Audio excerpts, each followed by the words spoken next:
Coming up on today's show, Chat Sports and all the hosts here did a 3-round live NFL mock draft. I made the picks for the Cowboys. We'll break them down. Teaser, round 1 and round 2 went great. I was a little bit heartbroken at the right before the pick in round 3. ESPN also did a 3-round NFL mock draft. Mel Kiper, Field Yates made all the picks. Kiper made all the selections for the Cowboys. We'll compare those two mock drafts. We will have more live NFL draft coverage for you right here on the channel. It'll be Cowboys live coverage of the 2025 NFL Draft. Those picks will come in faster, and we will have actual analysis of all the selections. No commercials either. So hit that sub button if you want more coverage. So the sim picks, not really sim. These are the Chat Sports host-led picks, except for ones we don't have channels for. So like the Jags pick was simmed. Cam Ward, Travis Hunter, Abdul Carter, Will Campbell, Tyler Warren, Ashton Genty, Armand Membu, Mason Graham, Shadur Sanders goes 9 to the Saints, back-to-back edges, Mike Green and Jalen Walker. So for me, I am excited to get my pick of all the receivers. I took Tetairoa McMillan, the wide receiver out of Arizona at round 1, pick number 12. For me, excluding the uniqueness of Travis Hunter, this is the best wide receiver in the NFL draft. I would not be mad if the pick was Matthew Golden or Will Johnson or whatever, but I just want to get an actual legitimate number 2 wide receiver. I don't feel the need to try to overthink, well, who might be a 2% better fit? Give me the better player, and that's McMillan. He offers unique movement ability after the catch at his size. Normally these 6'4", 215-pound wide receivers, they don't move the way after the catch that McMillan does. That is what I like most about his game. He's got great catch radius. He can be the red zone threat. He slots in very well as that X receiver who can also do slot stuff when you want to put Lamb on the outside. There is some reminiscence, some similarities of T. Higgins for me to his game. So the Kiper Yates 3-round mock draft picks. Cam Ward, Travis Hunter, Abdul Carter, Will Campbell, the same. Mason Graham goes 5. Ashton Genty, Armand Membu, Jalen Walker, Shadur Sanders, Tyler Warren. Almost the same picks in the first 11, except Kelvin Banks is the selection at number 11. Now, in the past, Kiper has consistently mocked Marion Hampton here. He did not do that this time. Instead, he took Matthew Golden, the wide receiver out of Texas. Both Kiper and I taking the first receiver off the board. He went Golden. I went with McMillan instead. We will break down the Golden side, if that were the pick here, by the Dallas Cowboys in just a second here, as he offers more speed.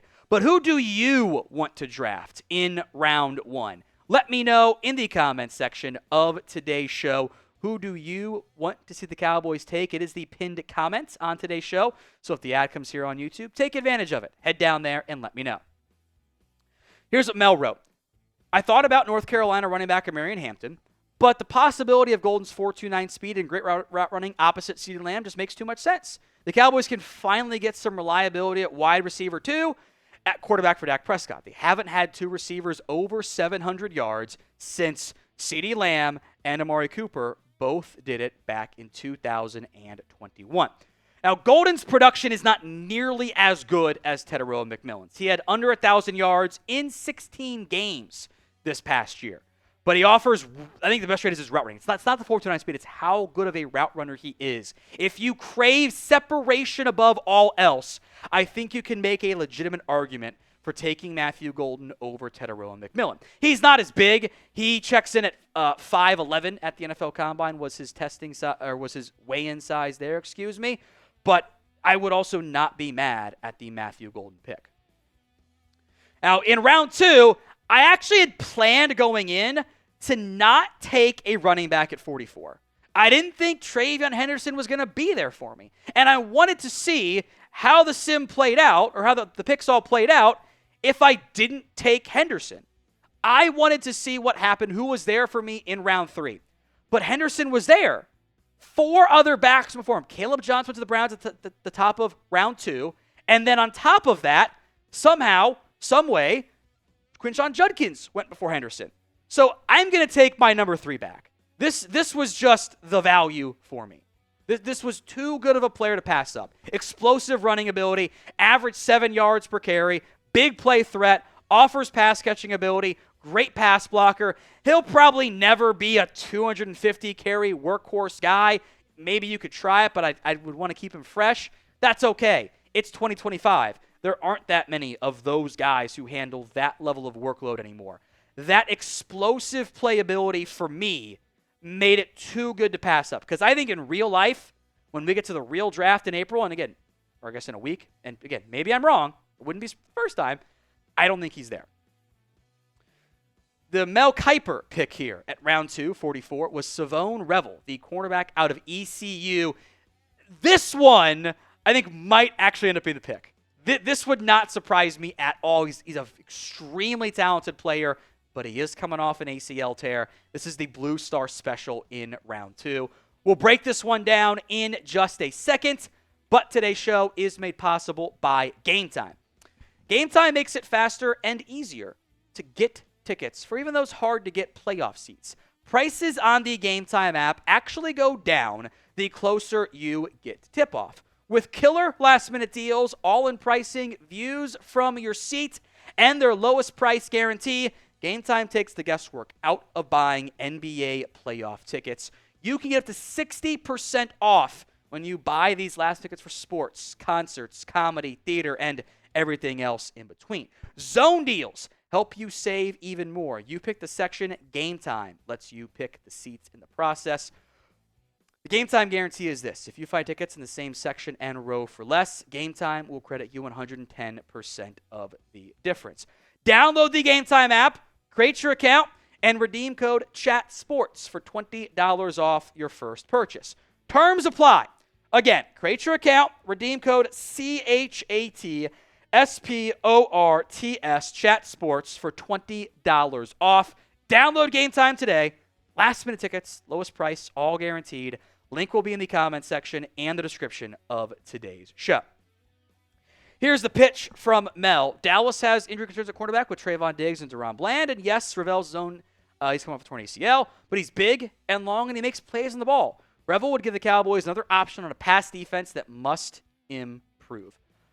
I am a huge fan of his game. Had he been fully healthy, had he played the way that he flashed earlier this year and was expected to play this upcoming season, I think he would have been a first-round pick. I think he is a plus athlete overall. Obviously, did not get the combine testing to confirm. Length and size is super impressive. We're talking 32-plus inch arms. I like a lot of what Shavon Revel brings. He's an outside-only corner, but I think long-term, there's your second starter. There is a valid question of like, hey, what are you going to do short-term? Who's your other starter if Revel isn't healthy for week 1? So I took a corner or a back in round 2, which I didn't really, to be quite honest, I didn't plan on doing, but that's how the board fell. I had to adjust on the fly. What round do you think the Cowboys will end up drafting a back? Let me know in the comments section of today's show. I was heartbroken because 2 picks before me, Azareye'h Thomas, the Florida State corner, Wanye Thomas's brother, went off the board to the Jets. That one stung. So I had to pivot. The defensive tackles were gone. There was no Alfred Collins. The board was kind of thin there. I'm going to take a playmaker, and that's Noel Williams, the cornerback out of Cal. 7 interceptions this past season. Give me somebody with ball skills who I think he was mainly an outside corner at Cal. I think he does have some of the traits to try to play the nickel. I would probably keep him on the outside. It would also be a homecoming of sorts. He is from Oxnard, by the way, which would make for a fun, not that matters at all in the draft eval, fun homecoming come camp time for the Dallas Cowboys. The main concern around Noel in the combine was testing the speed. The 4.5 40 checks off that box. That's not bad at all. I think he fits his kind of can do zone, play man. The ball skills intrigue me. This was the best corner on the board for me in the 3rd round. Now, Mel did find a back for the Cowboys. He took Dylan Sampson in the 3rd round out of Tennessee. This one I'm also I'm very intrigued by here. Yeah. productive runner who carried the Tennessee offense this past year. He was awesome. He was productive. He is explosive. He carried the Tennessee offense this past year. He averaged almost 6 yards per carry. Would have gotten to 1,500 yards had he been able to stay healthy. I'm not mad at that one either. But my picks went like this, just to recap here. Tetairoa McMillan, TreVeyon Henderson, Noel Williams as well, the receiver, running back, corner. Mel Kiper / ESPN, same positions, different order. Matthew Golden, Shavon Revel out of ECU, and Dylan Sampson out of Tennessee. So of those two mock drafts, and then we'll check back in briefly here on the Dylan Sampson side, whose mock do you prefer? I actually don't mind either of them. I would be pretty happy with any of those two scenarios. Who do you think did it better, though? No, I don't think there's really a wrong answer, frankly. TD for me, MK for Mel Kiper. Mel on the Sampson pick. Cowboys focused on their needs early, but get their running back. And Sampson has good upside. Ran for almost 1,500 yards and 22 touchdowns this past year. That is what he ran. 70 forced missed tackles. The testing was good. A 4.42 40 at his pro day. He's not that big. He's barely 5'8", 200 pounds as well. He is the single season record rushing holder for the Tennessee Volunteers, and the offense missed him badly against Ohio State. He did lose 4 fumbles this year. Wasn't overly involved in the pass catching game. No special teams value.